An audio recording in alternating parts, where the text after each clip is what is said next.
Adegan aneh namun menakutkan ini bisa terlihat jelas dari langit. Kepala yang pecah menyerupai bunga merah darah. Sementara mereka menyilaukan, mereka layu seketika. Ketika mereka layu, itu juga berarti bahwa kehidupan para insinyur jiwa akan segera berakhir. Keterampilan apa yang mereka gunakan? Ada beberapa insinyur jiwa. Masing-masing dari mereka setidaknya adalah leluhur jiwa. Namun, mereka semua langsung terbunuh oleh keterampilan jiwa yang aneh namun menakutkan ini. Kedua belah pihak terkejut ketika mereka menyaksikan darah yang mengalir dan kepala yang hancur berantakan. Pemuda yang telah membantah Huo Yuhao sebelumnya menjadi pucat karena ketakutan. Pikirannya benar-benar kosong sekarang. Satu-satunya pemikiran yang dia miliki adalah bagaimana mungkin bagi Huo Yuhao dan Wang Dong untuk memiliki kemampuan yang menakutkan meskipun mereka masih sangat muda. Keterampilan apa yang mereka gunakan? Apakah itu keterampilan jiwa fusi bela diri? Keke bergumam. Juzi menggigit bibirnya dan menyaksikan mereka berdua bergegas mendekat. Dia bersyukur saat ini. Mereka telah berhasil. Ada lebih dari 80 insinyur jiwa. Namun, para insinyur jiwa ini semuanya dengan cepat terbunuh. Tak satu pun dari mereka yang selamat. Tidak hanya kekuatan terbesar musuh dihilangkan, tetapi musuh juga diintimidasi. Pasukan yang mengepung gunung sekarang bergerak lebih lambat. Ini khususnya terjadi pada pasukan di sisi insinyur jiwa yang terbunuh. Apakah itu kekuatannya yang sebenarnya? Kekuatan yang dia lepaskan dengan pasangannya? Shrek Academy layak menjadi akademi terbaik di benua. Huo Yuhao, kamu telah menyelamatkan aku sekali lagi. Mengapa takdir membodohi aku? Kenapa aku melihatmu lagi? Air mata mengalir tak terkendali ke pipi Juzi. Huo Yuhao dan Wang Dong dengan cepat berjalan ke puncak gunung. Mereka tidak mengeluarkan suara, tetapi segera duduk bersila di tanah. Tangan kanan Huo Yuhao dan tangan kiri Wang Dong bertemu. Haodong Power beredar, dan Golden Light Left Arm Bone diaktifkan saat mereka dengan cepat memulihkan kekuatan jiwa mereka. Mereka juga memegang botol susu dengan tangan mereka yang lain untuk mengisi kembali kekuatan jiwa mereka. Pada saat ini, mereka sepenuhnya menunjukkan perbedaan antara jiwa bela diri mereka dan jiwa bela diri para insinyur jiwa di sekitar mereka. Mereka mengkonsumsi botol susu kelas 4 yang sama, tetapi mereka berhasil menyelesaikan menyerap kekuatan jiwa di dalam mereka dalam waktu setengah menit. Mereka berdua dengan cepat mengambil lebih banyak botol susu dan terus menyerap lebih banyak kekuatan jiwa. Itu tidak cukup untuk hanya menyerap kekuatan jiwa dalam botol susu. Tubuh seseorang harus cukup kuat untuk menahan tingkat penyerapan yang tinggi.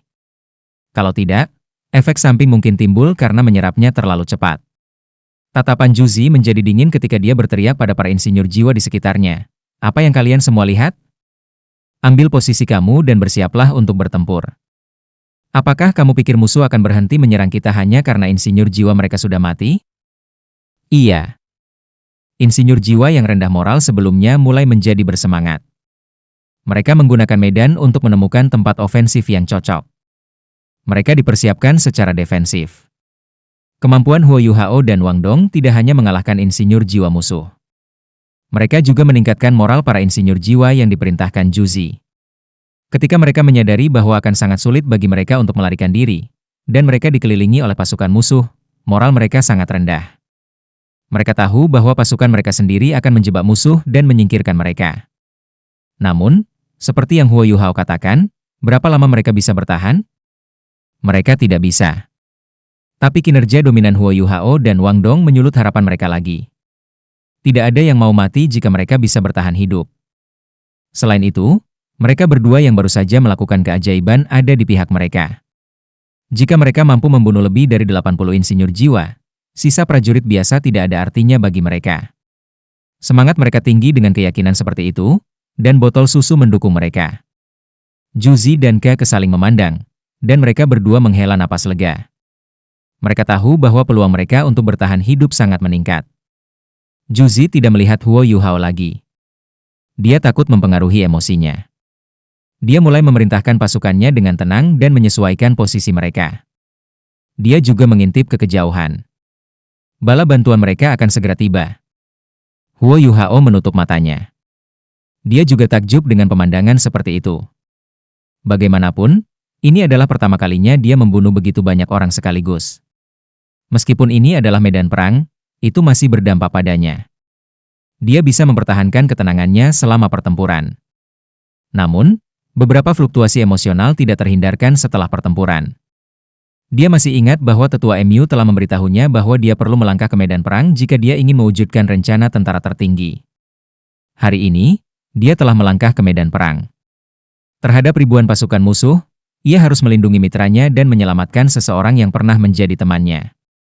Tekanan itu tidak membuatnya cemas, tetapi takut. Itu adalah ketakutan di tengah kegembiraan.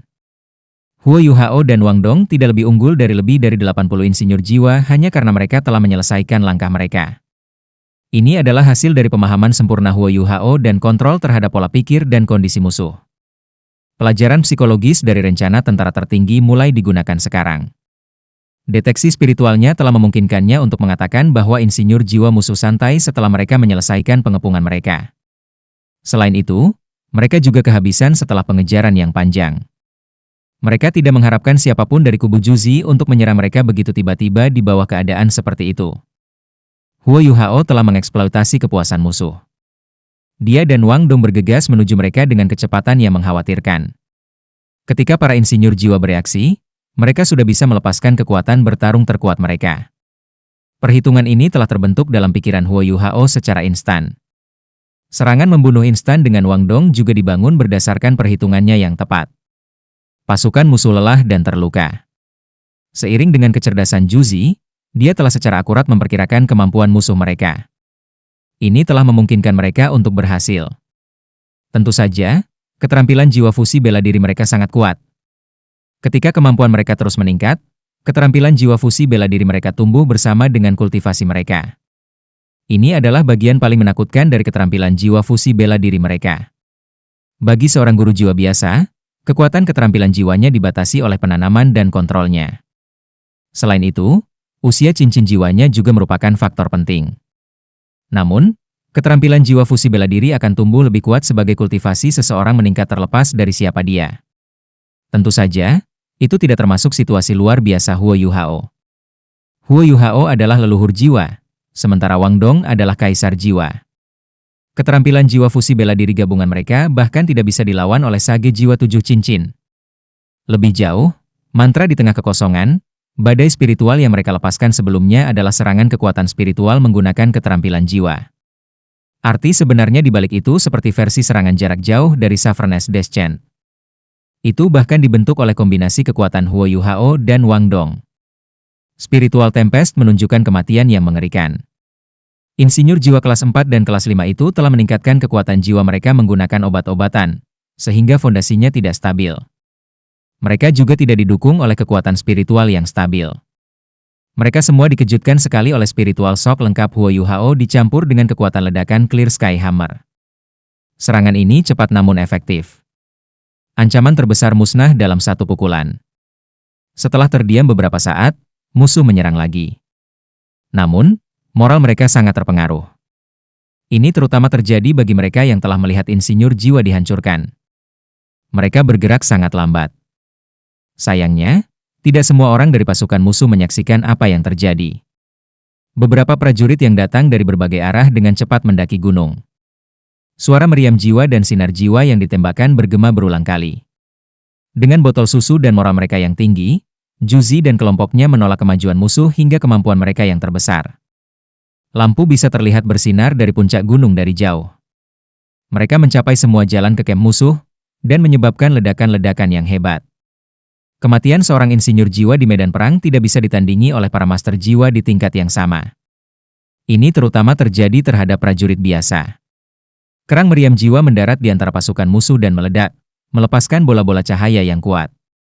Para prajurit hancur total. Darah menyembur, dan daging berserakan di mana-mana. Kekuatan ledakan meriam jiwa kelas 4 dapat menyebabkan kehancuran besar dalam radius 100 meter persegi. Setiap ledakan cukup untuk membunuh puluhan tentara. Sementara sinar jiwa lebih lemah, mereka lebih akurat. Ketika mereka melengkapi meriam jiwa, korban jiwa musuh naik melebihi 500 dalam hitungan menit. Namun, serangan yang berulang-ulang juga menghabiskan kekuatan jiwa para insinyur jiwa. Panah yang digunakan para prajurit tidak berguna melawan para insinyur jiwa ini. Mereka tidak bisa melakukan apapun terhadap insinyur jiwa begitu pelindung jiwa pelindung fisik digunakan untuk memblokir mereka. Gelombang pertama serangan musuh tertahan. Orang-orang di puncak gunung bersorak. Perintah tenang Zhu Zi sangat efektif. Dia memegang benteng dengan keke di tengah. Mereka akan bergegas ke sisi manapun di bawah ancaman. Mereka berdua adalah insinyur jiwa kelas 6, yang terkuat setelah Huo Yuhao dan Wang Dong di medan perang. Jika kekuatan jiwa mereka sepenuhnya diisi ulang, 100 insinyur jiwa ini bahkan bisa menahan puluhan ribu tentara. Ini adalah pembantaian. Namun, itu karena musuh tidak memiliki alat yang dapat mengatasi alat jiwa mereka, dan sudah kehilangan insinyur jiwa yang bisa menekan mereka. Adegan aneh namun menakutkan ini bisa terlihat jelas dari langit. Kepala yang pecah menyerupai bunga merah darah. Sementara mereka menyilaukan, mereka layu seketika. Ketika mereka layu, itu juga berarti bahwa kehidupan para insinyur jiwa akan segera berakhir. Keterampilan apa yang mereka gunakan? Ada beberapa insinyur jiwa. Masing-masing dari mereka setidaknya adalah leluhur jiwa. Namun, mereka semua langsung terbunuh oleh keterampilan jiwa yang aneh namun menakutkan ini. Kedua belah pihak terkejut ketika mereka menyaksikan darah yang mengalir dan kepala yang hancur berantakan. Pemuda yang telah membantah Huo Yuhao sebelumnya menjadi pucat karena ketakutan. Pikirannya benar-benar kosong sekarang. Satu-satunya pemikiran yang dia miliki adalah bagaimana mungkin bagi Huo Yuhao dan Wang Dong untuk memiliki kemampuan yang menakutkan meskipun mereka masih sangat muda. Keterampilan apa yang mereka gunakan? Apakah itu keterampilan jiwa fusi bela diri? Keke bergumam. Zhu Zi menggigit bibirnya dan menyaksikan mereka berdua bergegas mendekat. Dia bersyukur saat ini. Mereka telah berhasil. Ada lebih dari 80 insinyur jiwa. Namun, para insinyur jiwa ini semuanya dengan cepat terbunuh. Tak satu pun dari mereka yang selamat. Tidak hanya kekuatan terbesar musuh dihilangkan, tetapi musuh juga diintimidasi. Pasukan yang mengepung gunung sekarang bergerak lebih lambat. Ini khususnya terjadi pada pasukan di sisi insinyur jiwa yang terbunuh. Apakah itu kekuatannya yang sebenarnya? Kekuatan yang dia lepaskan dengan pasangannya? Shrek Academy layak menjadi akademi terbaik di benua. Huo Yuhao, kamu telah menyelamatkan aku sekali lagi. Mengapa takdir membodohi aku? Kenapa aku melihatmu lagi? Air mata mengalir tak terkendali ke pipi Zhu Zi. Huo Yuhao dan Wang Dong dengan cepat berjalan ke puncak gunung.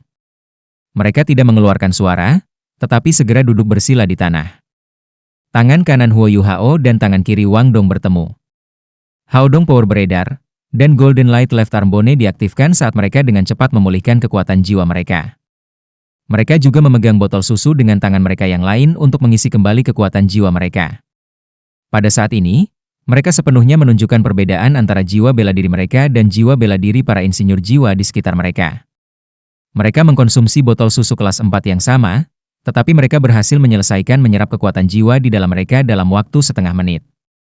Mereka berdua dengan cepat mengambil lebih banyak botol susu dan terus menyerap lebih banyak kekuatan jiwa. Itu tidak cukup untuk hanya menyerap kekuatan jiwa dalam botol susu. Tubuh seseorang harus cukup kuat untuk menahan tingkat penyerapan yang tinggi. Kalau tidak, efek samping mungkin timbul karena menyerapnya terlalu cepat. Tatapan Zhu Zi menjadi dingin ketika dia berteriak pada para insinyur jiwa di sekitarnya. Apa yang kalian semua lihat? Ambil posisi kamu dan bersiaplah untuk bertempur. Apakah kamu pikir musuh akan berhenti menyerang kita hanya karena insinyur jiwa mereka sudah mati? Iya. Insinyur jiwa yang rendah moral sebelumnya mulai menjadi bersemangat. Mereka menggunakan medan untuk menemukan tempat ofensif yang cocok. Mereka dipersiapkan secara defensif. Kemampuan Huo Yuhao dan Wang Dong tidak hanya mengalahkan insinyur jiwa musuh. Mereka juga meningkatkan moral para insinyur jiwa yang diperintahkan Zhu Zi. Ketika mereka menyadari bahwa akan sangat sulit bagi mereka untuk melarikan diri, dan mereka dikelilingi oleh pasukan musuh, moral mereka sangat rendah. Mereka tahu bahwa pasukan mereka sendiri akan menjebak musuh dan menyingkirkan mereka. Namun, seperti yang Huo Yuhao katakan, berapa lama mereka bisa bertahan? Mereka tidak bisa. Tapi kinerja dominan Huo Yuhao dan Wang Dong menyulut harapan mereka lagi. Tidak ada yang mau mati jika mereka bisa bertahan hidup. Selain itu, mereka berdua yang baru saja melakukan keajaiban ada di pihak mereka. Jika mereka mampu membunuh lebih dari 80 insinyur jiwa, sisa prajurit biasa tidak ada artinya bagi mereka. Semangat mereka tinggi dengan keyakinan seperti itu, dan botol susu mendukung mereka. Zhu Zi dan Ke saling memandang, dan mereka berdua menghela napas lega. Mereka tahu bahwa peluang mereka untuk bertahan hidup sangat meningkat. Juzi tidak melihat Huo Yuhao lagi. Dia takut mempengaruhi emosinya. Dia mulai memerintahkan pasukannya dengan tenang dan menyesuaikan posisi mereka. Dia juga mengintip ke kejauhan. Bala bantuan mereka akan segera tiba. Huo Yuhao menutup matanya. Dia juga takjub dengan pemandangan seperti itu. Bagaimanapun, ini adalah pertama kalinya dia membunuh begitu banyak orang sekaligus. Meskipun ini adalah medan perang, itu masih berdampak padanya. Dia bisa mempertahankan ketenangannya selama pertempuran. Namun, beberapa fluktuasi emosional tidak terhindarkan setelah pertempuran.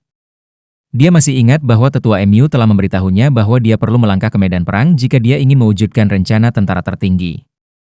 Hari ini, dia telah melangkah ke medan perang. Terhadap ribuan pasukan musuh, ia harus melindungi mitranya dan menyelamatkan seseorang yang pernah menjadi temannya. Tekanan itu tidak membuatnya cemas, tetapi takut. Itu adalah ketakutan di tengah kegembiraan. Huo Yuhao dan Wang Dong tidak lebih unggul dari lebih dari 80 insinyur jiwa hanya karena mereka telah menyelesaikan langkah mereka. Ini adalah hasil dari pemahaman sempurna Huo Yuhao dan kontrol terhadap pola pikir dan kondisi musuh. Pelajaran psikologis dari rencana tentara tertinggi mulai digunakan sekarang. Deteksi spiritualnya telah memungkinkannya untuk mengatakan bahwa insinyur jiwa musuh santai setelah mereka menyelesaikan pengepungan mereka. Selain itu, mereka juga kehabisan setelah pengejaran yang panjang. Mereka tidak mengharapkan siapapun dari kubu Juzi untuk menyerang mereka begitu tiba-tiba di bawah keadaan seperti itu. Huo Yuhao telah mengeksploitasi kepuasan musuh. Dia dan Wang Dong bergegas menuju mereka dengan kecepatan yang mengkhawatirkan. Ketika para insinyur jiwa bereaksi, mereka sudah bisa melepaskan kekuatan bertarung terkuat mereka. Perhitungan ini telah terbentuk dalam pikiran Huo Yuhao secara instan. Serangan membunuh instan dengan Wang Dong juga dibangun berdasarkan perhitungannya yang tepat. Pasukan musuh lelah dan terluka.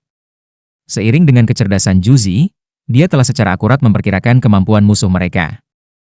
Ini telah memungkinkan mereka untuk berhasil. Tentu saja, keterampilan jiwa fusi bela diri mereka sangat kuat.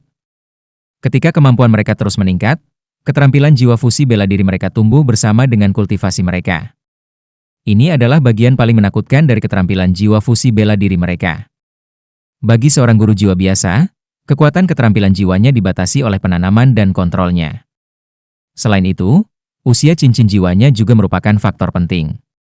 Namun, keterampilan jiwa fusi bela diri akan tumbuh lebih kuat sebagai kultivasi seseorang meningkat terlepas dari siapa dia.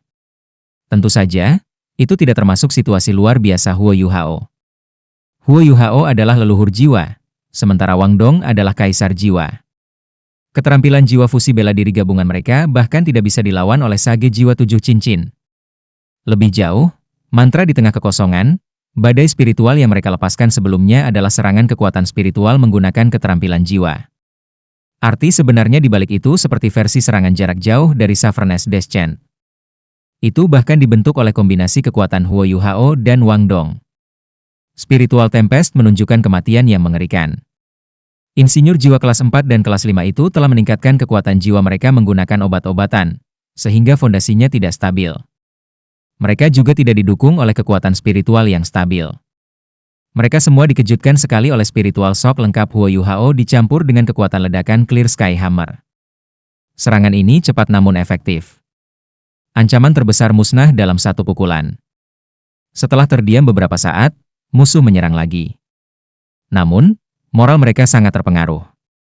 Ini terutama terjadi bagi mereka yang telah melihat insinyur jiwa dihancurkan. Mereka bergerak sangat lambat. Sayangnya, tidak semua orang dari pasukan musuh menyaksikan apa yang terjadi. Beberapa prajurit yang datang dari berbagai arah dengan cepat mendaki gunung. Suara meriam jiwa dan sinar jiwa yang ditembakkan bergema berulang kali. Dengan botol susu dan moral mereka yang tinggi, Juzi dan kelompoknya menolak kemajuan musuh hingga kemampuan mereka yang terbesar. Lampu bisa terlihat bersinar dari puncak gunung dari jauh. Mereka mencapai semua jalan ke kamp musuh, dan menyebabkan ledakan-ledakan yang hebat. Kematian seorang insinyur jiwa di medan perang tidak bisa ditandingi oleh para master jiwa di tingkat yang sama. Ini terutama terjadi terhadap prajurit biasa. Kerang meriam jiwa mendarat di antara pasukan musuh dan meledak, melepaskan bola-bola cahaya yang kuat. Para prajurit hancur total. Darah menyembur, dan daging berserakan di mana-mana. Kekuatan ledakan meriam jiwa kelas 4 dapat menyebabkan kehancuran besar dalam radius 100 meter persegi. Setiap ledakan cukup untuk membunuh puluhan tentara. Sementara sinar jiwa lebih lemah, mereka lebih akurat. Ketika mereka melengkapi meriam jiwa, korban jiwa musuh naik melebihi 500 dalam hitungan menit. Namun, serangan yang berulang-ulang juga menghabiskan kekuatan jiwa para insinyur jiwa. Panah yang digunakan para prajurit tidak berguna melawan para insinyur jiwa ini. Mereka tidak bisa melakukan apapun terhadap insinyur jiwa begitu pelindung jiwa pelindung fisik digunakan untuk memblokir mereka. Gelombang pertama serangan musuh tertahan. Orang-orang di puncak gunung bersorak. Perintah tenang Zhu Zi sangat efektif. Dia memegang benteng dengan kekeh di tengah. Mereka akan bergegas ke sisi manapun di bawah ancaman. Mereka berdua adalah insinyur jiwa kelas 6, yang terkuat setelah Huo Yuhao dan Wang Dong di medan perang. Jika kekuatan jiwa mereka sepenuhnya diisi ulang, 100 insinyur jiwa ini bahkan bisa menahan puluhan ribu tentara. Ini adalah pembantaian. Namun, itu karena musuh tidak memiliki alat yang dapat mengatasi alat jiwa mereka, dan sudah kehilangan insinyur jiwa yang bisa menekan mereka. Sebelumnya, mereka telah dilecehkan oleh para insinyur jiwa musuh. Ini telah mengalihkan terlalu banyak perhatian mereka, yang mengurangi efek alat jiwa mereka pada musuh. Tiba-tiba, seseorang berseru kaget, "Lihat! Bala bantuan kami telah tiba." Zhu Zi menatap ke kejauhan, dan memang, pasukan melayang ke pandangannya dari jauh. Mereka mendekati dari segala arah. Suara membunuh bergema dan mengguncang langit. Strateginya, umpan musuh sebelum menyergap mereka, akhirnya berhasil. Musuh terperangah, karena mereka dikelilingi oleh pasukan tentara yang bahkan lebih besar. Namun, bendera kuning cerah terangkat tinggi di kamp musuh pada saat ini. Seorang pria melompat dan berdiri dengan mantap di atas kuda besar. Dia mengibarkan bendera di udara, dan suaranya bergema di seluruh medan perang. Orang-orang di bawah Tuan Yang Mulia, dengarkan. Aku putra sulung Dewa Agung dan pewaris jabatannya, Jenderal Zhao yang dari Kadipaten. Aku akan memimpin semua orang keluar dari bahaya ini. Komandan pasukan di puncak gunung adalah tunangan putra mahkota Kekaisaran Sanmun. Jika kita menangkapnya, pasukan musuh akan segera menyerah. Mereka tidak akan berani menyentuh kita. Ini satu-satunya jalan keluar kita. Ketika dia berbicara, pria itu melompat ke kuda besar lain. Memegang bendera kuning terang tinggi-tinggi, dia langsung melesat ke puncak gunung. Jenderal Zhao yang ini seharusnya tidak memerintahkan pasukan dalam ekspedisi ini. Sepupunya yang lebih muda seharusnya memimpin pasukan. Dia secara khusus datang untuk memegang benteng untuk sepupunya yang lebih muda. Melihat situasinya menjadi kacau, dia tidak punya pilihan selain menyerang secara pribadi. Dia dengan cepat mengambil helm emas dan baju besinya dari alat jiwa tipe penyimpanannya. Saat dia menekuk bajunya dan bersiap untuk bertarung, dia juga menggunakan tindakan dan suaranya untuk meningkatkan moral pasukannya. Dia memiliki aura seorang jenderal. Tentu saja, alat jiwanya yang menguatkan suara juga memainkan peran besar. Insinyur jiwa di puncak gunung bersorak setelah mereka menyadari bahwa bala bantuan mereka telah tiba. Namun, mereka juga mendengar kata-kata sang jenderal. Perhatian semua orang tertarik pada Zhu Zi. Mereka tidak tercengang saat ini, tetapi mereka benar-benar tidak percaya. Mereka tidak berharap bahwa orang yang memerintah mereka dan bertarung bersama mereka di garis depan adalah tunangan putra mahkota saat ini. Zhu Zi tidak pernah mengungkapkan identitasnya kepada mereka. Sejak dia bergabung dengan militer, dia naik pangkat sebagai insinyur jiwa kelas 6. Dia juga tidak tahu bagaimana berita ini bocor, dan bagaimana pihak lain mengetahui identitas aslinya. Dialah yang menyusun rencana untuk menjebak musuh. Dia berani mengambil risiko seperti itu terlepas dari statusnya. Insinyur jiwa ini merasa ada sesuatu yang mencekik hati mereka. Mata Zhu Zi berkilau dengan cahaya dingin. Dia tahu bahwa pasti ada mata-mata yang dekat dengan putra mahkota. Kalau tidak, identitasnya tidak akan terungkap dengan cepat. Dia mengambil napas dalam-dalam dan memandang para insinyur jiwa di sekitarnya. Dia berkata dengan suara berat, dia benar. Aku tunangan putra mahkota. Namun, aku juga seorang pejuang kekaisaran. Hari ini, aku akan hidup dan mati bersama kalian semua. Bala bantuan ada di depan kita. Kita harus berjuang untuk kelangsungan hidup kita. Kita harus menang, dan kita harus bertahan sampai bala bantuan kita tiba. Saat dia berbicara, dia memimpin serangan ke arah Zhao Yang. Keke berteriak, apa yang kamu lakukan? Musuh ada di sini. Bahkan tunangan putra mahkota bersedia memberikan segalanya untuk kita. Apakah kita akan membiarkan mereka menyakitinya? Lindungi istri putra mahkota dengan hidup kita. Seorang insinyur jiwa muda berteriak dengan sekuat tenaga ketika dia mengangkat meriam jiwanya. Matanya menyembur dengan api ketika dia menembakkan meriam jiwa ke arah pasukan musuh. Semangat mereka terangkat ke tingkat yang belum pernah terjadi sebelumnya. Mereka melakukannya untuk keberanian Juzi dan harapan mereka untuk bertahan hidup. Hanya saja tidak ada dari mereka yang memperhatikan bahwa Wang Dong dan Huo Yuhao sudah membuka mata mereka pada saat ini. Mereka saling memandang, dan Wang Dong berkata dengan lembut, "Tunangan putra mahkota?" Huo Yuhao tertawa getir. "Aku tidak tahu apa-apa tentang itu. Namun, penjelasan semacam ini menjelaskan mengapa dia begitu misterius. Tidak peduli apa, aku berutang budi padanya hari ini. Adapun sisanya, mari kita tunggu sampai masa depan." Wang Dong mengangguk sedikit. "Melakukan apapun yang kamu inginkan." Huo Yuhao tertawa. Meskipun dia dikelilingi oleh pasukan musuh, dia menyadari bahwa dia tidak gugup sama sekali. Itu karena dia punya saudara lelaki dan seorang rekan yang mau hidup dan mati bersamanya di sampingnya sekarang. Di bawah panggilan Xiaoyang, pasukan pemberontak yang panik akhirnya menemukan pembebasan mereka. Sementara pasukan di puncak gunung perlu selamat, begitu juga mereka. Mereka tahu konsekuensi terjebak oleh pasukan kekaisaran. Untuk bertahan hidup, mereka perlu memberikan segalanya. Intensitas serangan mereka melonjak. Para prajurit yang sangat lapis baja dengan cepat mencapai lereng gunung dengan bantuan kuda. Mereka bahkan menyerahkan senjata mereka, alih-alih memilih untuk mengangkat perisai raksasa yang masing-masing dibawa oleh dua tentara ke lereng gunung. Lagi pula, lereng gunung ini tingginya kurang dari 200 meter. Gunung itu juga tidak memiliki keunggulan geografis tertentu. Pasukan akan mengelilingi sepenuhnya insinyur jiwa di puncak gunung. Meskipun meriam jiwa sangat kuat, meriam jiwa seseorang sangat terkuras. Botol susu kelas 4 tidak tahan lama. Selain itu, Juzi dan yang lainnya juga terluka dan lelah. Pada saat ini, mereka mengandalkan kemauan dan keberanian untuk mempertahankan diri. Perisai raksasa tidak bisa menahan serangan kelas 4 dan meriam jiwa di atas. Namun, kehancuran meriam jiwa sangat berkurang oleh perisai raksasa. Pasukan musuh perlahan-lahan berjalan ke atas gunung. "Pindah. Aku akan melakukannya." Zhao yang berteriak. Dia berusia 36 tahun ini. Dia berada di puncak hidupnya. Dewa yang mulia telah memberontak dan ingin menciptakan adipati karena Zhao Yang. Jika bukan karena fakta bahwa Zhao yang ambisius dan wilayah Tuan yang mulia itu seperti benteng, mengapa Tuan mulia yang menua yang bahkan bukan seorang guru jiwa membuat panggilan yang begitu menentukan? Zhao yang adalah seorang jenius. Meskipun dia adalah bagian dari kekaisaran Sanmun, dia tidak pernah menyukai alat jiwa. Dia lebih tertarik mengembangkan kemampuannya sendiri. Dia mewarisi gen ibunya dan memiliki jiwa bela diri yang agak kuat, The Gold Bear kekerasan. Dia sudah menjadi sage jiwa meskipun usianya baru 36 tahun.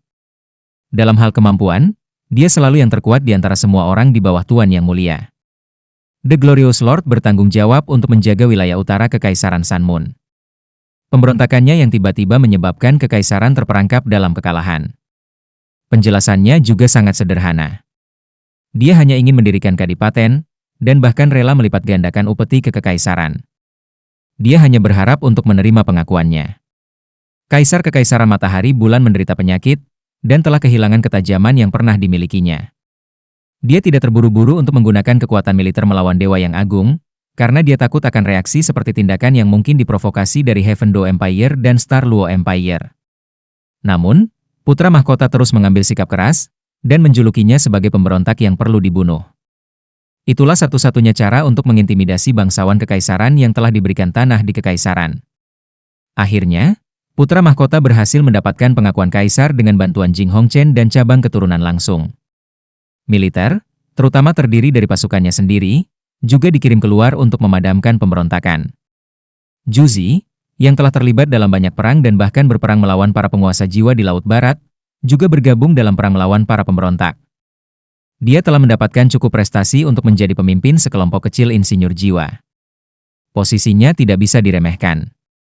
Di militer Sanmun Empire, ada 4 divisi insinyur jiwa. Setiap divisi terdiri dari sekitar 1.000 insinyur jiwa. 4.000 insinyur jiwa ini adalah landasan kekaisaran Sun Moon. Untuk dapat memimpin 100 insinyur jiwa ini, posisi Juzi sebanding dengan pemimpin divisi infanteri. Jika 100 insinyur jiwa dimanfaatkan secara tepat, mereka bisa mengubah hasil perang. Juzi juga menyadari mengapa ada sekelompok insinyur jiwa mengejar mereka setelah mendengarkan Zhao Yang. Insinyur jiwa itu mungkin adalah kartu truf terakhir yang tersisa dari Lord Glorious. Sekarang mereka telah dihancurkan, mereka kemungkinan akan meraih kemenangan jika mereka bisa bertahan. Pasukan pemberontak tidak mungkin memiliki chip lebih lanjut yang bisa mereka gunakan. Pemikiran Zhao yang juga sangat sederhana. Setelah kekaisaran dengan tegas menolak upeti mereka, menyebut mereka sebagai pemberontak dan bahkan membawa militer melawan mereka, ia menyadari bahwa mendirikan kadipaten di kekaisaran Sun Moon adalah hal yang bodoh. Perkemahan The Glorious Lord berantakan sekarang. Alasan mengapa mereka pergi habis-habisan hari ini dan mengirim insinyur jiwa mereka serta seluruh pasukan adalah karena mereka ingin menangkap Juzi. Yang mereka temukan adalah tunangan putra mahkota dari informasi orang dalam.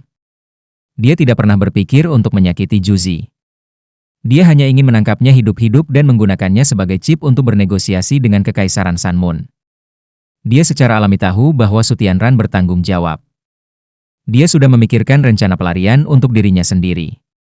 Tuntutannya juga tidak masuk akal. Dia bersedia untuk menyerah dan menyerahkan kekuatan militernya. Yang dia minta hanyalah menjaga tanah dan kekayaannya. Namun, semua ini hanya mungkin jika dia bisa menangkap Juzi. Kalau tidak mungkin dia bisa bernegosiasi dengan kekaisaran. Militer kekaisaran juga telah menemukan niat Zhao Yang. Pasukan di sekitarnya dengan cepat bergegas ke bantuan Juzi. Saat ini, itu adalah pertempuran waktu untuk kedua belah pihak. Saat Zhao Yang berteriak, dia memasukkan bendera kuning terang ke tanah dan mengeksploitasi kekuatan elastis dari tiang bendera untuk menembak dirinya sendiri ke depan ke puncak gunung. Ketika dia meledak ke depan, dia mengambil tombak dari seorang prajurit di sampingnya dan melemparkannya ke depan. Tombak panjang itu terbang ke puncak gunung seperti sambaran petir. Itu berhasil menahan sejumlah besar daya tembak yang datang dari puncak gunung. Zhao yang tidak memiliki semacam jiwa bela diri di bawah standar. Dia adalah sage jiwa 7 cincin sejati. Dia berteriak tiba-tiba, dan dia melepaskan baju besinya dari tubuhnya. Tubuhnya membengkak dalam ukuran, dan tingginya segera melonjak hingga lebih dari 2 meter dan 20 cm. Otot-ototnya yang berkembang membelah bajunya. 2 cincin jiwa kuning, 2 ungu dan 3 hitam tiba-tiba bangkit dari kakinya. Moral dari pasukan Dewa Agung melonjak ketika mereka melihat 7 jiwanya berdering. Mereka mengikuti jenderal mereka saat mereka berlari ke atas gunung. Tekanan besar menyebabkan para insinyur jiwa di puncak gunung mulai menyerah. Pasukan musuh tampaknya tidak peduli dengan kehidupan mereka ketika mereka bergegas ke atas gunung. Meriam jiwa dan sinar jiwa tidak mampu lagi menekan pasukan musuh secara komprehensif. Sudah ada beberapa prajurit yang berhasil mencapai puncak gunung, dan beberapa insinyur jiwa jarak dekat mulai bertarung dengan mereka. Zhao yang berhasil melihat Juzi dalam jubah prajurit putihnya, terus-menerus mengeluarkan bom jiwa oranye. Juzi secara alami melihatnya juga. Dia tampak agak pucat pada saat ini. Kekuatan jiwanya telah terkuras terlalu banyak, dan dia benar-benar dihabiskan sekarang. Bala bantuan sedang mengisi. Mereka sudah membunuh jalan mereka dari belakang para pemberontak, tetapi ada terlalu banyak tentara dari pasukan Lord Glorious. Tidak mungkin membunuh mereka semua dalam satu tembakan. Zhao yang terlalu cepat. Ketika dia berada sekitar 50 meter dari puncak gunung, dia mulai menerima rentetan serangan dari para insinyur jiwa. Namun, dia sangat kuat, memegang perisai raksasa di masing-masing tangan. Saat dia memblokir serangan, kecepatannya tidak berkurang. Biarkan aku yang melakukannya. Keke berteriak, dan heavy lightning cannon-nya mengarah ke Zhao Yang. Dia menuangkan seluruh kekuatan jiwanya, dan sambaran petir yang kuat berkumpul di laras meriam. Indera Zhao yang sangat akurat sebagai sage jiwa. Dia bisa merasakan ancaman yang akan segera terjadi, dan dengan cepat melemparkan perisainya ke puncak gunung. Mereka diarahkan ke Keke. Pada saat yang sama, cincin jiwa pertamanya dan ketiga menyala dengan cerah. Cahaya keemasan muncul di kulitnya. Bukan hanya itu, tetapi ia juga memperluas ukurannya. Otot-ototnya yang berkembang membuatnya tampak seperti Storm Bear sungguhan. Keterampilan jiwa pertamanya adalah tubuh emas, dan keterampilan jiwa ketiga adalah Berserk. The Gold Bear kekerasan memiliki sedikit garis keturunan Dark Golden Terror Claw Bear. Itu juga salah satu yang terkuat di antara semua jiwa bela diri tipe beruang. Ia mahir dalam pertahanan dan pelanggaran, dan memiliki kekuatan besar juga. Keke menggertakkan giginya dan mengabaikan dua perisai besar yang dia lemparkan padanya. Dia menembakkan cannon petir berat. Cangkang meriam jiwa ungu kebiruan setinggi 1 kaki ditembakkan ke arah Zhao Yang. Baut petir menyala, dan udara mulai berubah. Para prajurit bahkan tidak perlu menghubungi petir sebelum mereka mati. Ketika kilat melewati mereka, mereka langsung berubah menjadi abu. Zhao yang mendengus dan mengulurkan tangan kanannya ke sisinya. Dia meraih seorang prajurit lapis baja sebelum melemparkannya ke atas. Dia telah melepaskan keterampilan jiwanya untuk membingungkan Keke. Kenapa dia mencoba melawan cannon petir kelas 5 berat dengan tubuhnya? Sebuah ledakan luar biasa mengguncang udara, dan banyak prajurit langsung hancur berantakan. Bola cahaya ungu kebiruan meledak di udara, dan gelombang kejut yang kuat membuat ratusan orang berdiri. Saat kilat melintas, para prajurit di sekitar ledakan semuanya berubah menjadi abu pada saat yang sama, atau dikirim terbang dengan lemas ke udara. Zhao yang tidak mundur bahkan di hadapan gelombang kejut, menolak gelombang kejut dengan paksa. Namun, dia juga terkejut menemukan bahwa Keke masih hidup bahkan setelah dia melemparkan perisai padanya. Dua sosok muncul di depannya. Kedua perisai raksasa itu dipegang dengan mantap di tangan seorang pria muda. Remaja itu hanya berdiri di sana, tetapi dia membawa tekanan besar pada Zhao Yang. Tekanan ini tidak datang dari kemampuannya, tetapi dari semangatnya. Zhao yang pernah ke Radiant City sekitar 6 tahun sebelumnya, dan bertemu Su Tianran di sana. Pada saat itu, Su Tianran telah meninggalkan kesan mendalam di benaknya. Saat ini, pemuda ini memancarkan aura yang persis sama dengan Su Tianran saat itu, tetapi bahkan lebih mengesankan. Siapa dia? Zhao yang berada di sisi lain gunung sebelumnya, dan belum melihat kelompok insinyur jiwanya dihancurkan. Ketika berita itu sampai kepadanya, pasukan kekaisaran sudah tiba. Zhao yang tidak tahu bahwa ada dua individu kuat di sisi Juzi yang telah memusnahkan seluruh kelompok insinyur jiwa. Ya, orang yang menangkap kedua perisai itu adalah Huo Yuhao. Perisai itu berat, dan terlempar dengan kekuatan besar. Namun, mereka terlempar ke atas, dan kekuatan mereka berkurang seiring jarak. Selain itu, Huo Yuhao memiliki Wang Dong di sampingnya. Saat mereka menggabungkan Hao Dong Power mereka dan dia melepaskan jiwa bela diri pamungkasnya, mudah baginya untuk menangkap sepasang perisai. The Ice Empress, Pinchers meraih kedua perisai dengan mantap. Huo Yuhao menarik napas dalam-dalam. Dia tahu bahwa dia tidak bisa menahan diri pada saat ini, atau mereka tidak akan bertahan. 4 cincin jiwa putih bangkit dari kakinya. Insinyur jiwa di sekitarnya terkejut. Itu semua cincin jiwa 10 tahun? Huo Yuhao melemparkan kedua perisai itu kembali ke arah pasukan musuh. Tangan kanannya menutupi dahinya, dan dia menutup matanya. Cincin putih yang tampak aneh mulai naik dari kepalanya ke langit. Hanya Wang Dong, yang telah bergerak di belakangnya dan menekan tangannya ke punggungnya, tahu bahwa Huo Yuhao menutupi dahinya untuk menutupi cahaya yang datang dari Eye of Destiny. Halo putih naik sekitar 10 meter sebelum mulai menyebar di sekitarnya. Setelah itu, lingkaran cahaya turun lagi. Lingkaran putih berguling hampir 100 meter menuruni gunung.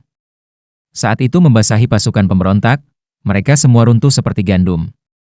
Setelah itu, mereka meluncur menuruni bukit dengan lemah. Hanya Zhao yang tersisa di medan perang sekarang. Lingkaran putih itu juga menyentuh Zhao yang merasakan gelombang kelemahan menyebar ke seluruh tubuhnya. Dia mengedarkan kekuatan jiwanya pada tingkat yang intens sebelum dia berhasil mempertahankan keinginan bertarungnya dan menjaga agar tidak terpengaruh oleh kelemahan ini. Keterampilan jiwa apa itu? Itu bukan serangan massal, tapi skill jiwa tipe kontrol massa. Enfablement, itu begitu kuat sehingga para prajurit bahkan tidak bisa mengangkat baju besi mereka sendiri setelah terpengaruh olehnya. Apakah dia seorang guru jiwa tipe kontrol? Dia terkejut saat melihat Huo Yuhao. Dia tidak bisa mengerti bagaimana leluhur jiwa 4 cincin dengan hanya 4 cincin jiwa 10 tahun mampu melepaskan keterampilan jiwa yang bisa melumpuhkan ribuan tentara, mengirim mereka berguling dan jatuh menuruni bukit. Serangan Huo Yuhao berhasil membuat ruang bernapas untuk Juzi dan yang lainnya. Pasukan kekaisaran tidak bisa dianggap enteng. Bukan hanya Juzi dan tim insinyur jiwanya yang terlibat dalam perang ini, ada lebih dari 5 tim yang terlibat. Ini adalah jumlah pasukan terbesar yang bisa diaktifkan Su Tianran. Dia ingin menyelesaikan misi ini dalam sekali jalan. Ini juga merupakan hal yang sangat penting dalam keseluruhan rencananya. Manajemen senior di militer Kekaisaran Sanmun tahu identitas Juzi, tetapi tidak berdaya, karena dia bersikeras memimpin pasukannya secara pribadi. Bagaimanapun, dia mewakili putra mahkota. Selain itu, dia hanya tunangannya, dan mereka belum menikah. Sementara mereka menyetujui keinginannya, mereka masih harus melindunginya. Keturunan langsung putra mahkota tahu bahwa tidak ada yang seharusnya menyentuhnya kecuali putra mahkota, dan dia juga orang kepercayaannya yang paling terpercaya. Kalau tidak, dia tidak akan memilihnya sebagai istrinya. Dia bahkan akan menjadi istri resminya, dan ratu yang akan datang. Itulah sebabnya 4 tim insinyur jiwa lainnya adalah bagian dari bala bantuan yang datang. Mereka datang menggunakan alat jiwa tipe terbang dan melemparkan bom jiwa otomatis ke bawah, meniup pasukan pemberontak terpisah. Ini membantu mengurangi tekanan pada orang-orang di atas bukit. Zhao yang tahu bahwa peluangnya semakin tipis. Dia hanya bisa mengandalkan dirinya sendiri sekarang. Dia harus menangkap Juzi. Kalau tidak, putra mahkota tidak akan pernah mengampuni dia. Waktu tidak akan menunggunya. Dia membenturkan dadanya dan mengeluarkan raungan marah. Cincin jiwa kelimanya juga mulai bersinar terang. Insinyur jiwa di puncak gunung kehilangan target mereka yang lain setelah Huo Yuhao menggunakan enfablement, jadi mereka akan memfokuskan semua serangan mereka pada Zhao Yang. Namun, aumannya menyebabkan mereka semua, selain dari Huo Yuhao, Wang Dong, dan Juzi, jatuh ke tanah. Bahkan Huo Yuhao dan dua lainnya sedikit pusing ketika mereka diserang oleh aumannya. Suara mendengung terus terdengar di telinga mereka dan mereka terhuyung-huyung. Ini adalah pertama kalinya Huo Yuhao mengalami keterampilan jiwa sonik seperti ini. Dia sedikit tersesat saat ini. Ketika dia menggunakan deteksi spiritualnya, dia hanya merasakan kekuatan jiwa Zhao yang melonjak ke kepalanya. Zhao yang mengambil kesempatan ini untuk maju. Dia tidak langsung pergi ke Juzi, tetapi malah mengejar Huo Yuhao. Dia jelas menyadari betapa menakutkannya seorang master jiwa tipe kontrol di medan perang. Jika dia ingin menangkap Juzi, dia harus menyelesaikan Huo Yuhao terlebih dahulu. Sebagai sage jiwa 7 cincin, ia menyadari bahwa Huo Yuhao harus memiliki cara untuk menyembunyikan warna-warna jiwanya berdering setelah keterkejutan sesaat karena mengalami enfablement sebelumnya. Tapi itu bukan yang penting. Masalah penting adalah bahwa Huo Yuhao tidak mungkin lebih kuat darinya, karena ia masih sangat muda. Selain itu, dia tidak memiliki rute pelarian sekarang. Melihat bahwa dia semakin dekat dengan Huo Yuhao, dia mengulurkan tangannya yang besar dan menyerang ke arah pria yang lebih muda, dan embusan angin kotor menyapu batu-batu. Karena dia menggunakan terlalu banyak kekuatan, Zhao yang meninggalkan 2 jejak kaki yang dalam di bebatuan di bukit. Namun, dia menatap sepasang mata emas pada saat ini. Emas itu berubah menjadi emas keunguan dengan kecepatan yang menakutkan.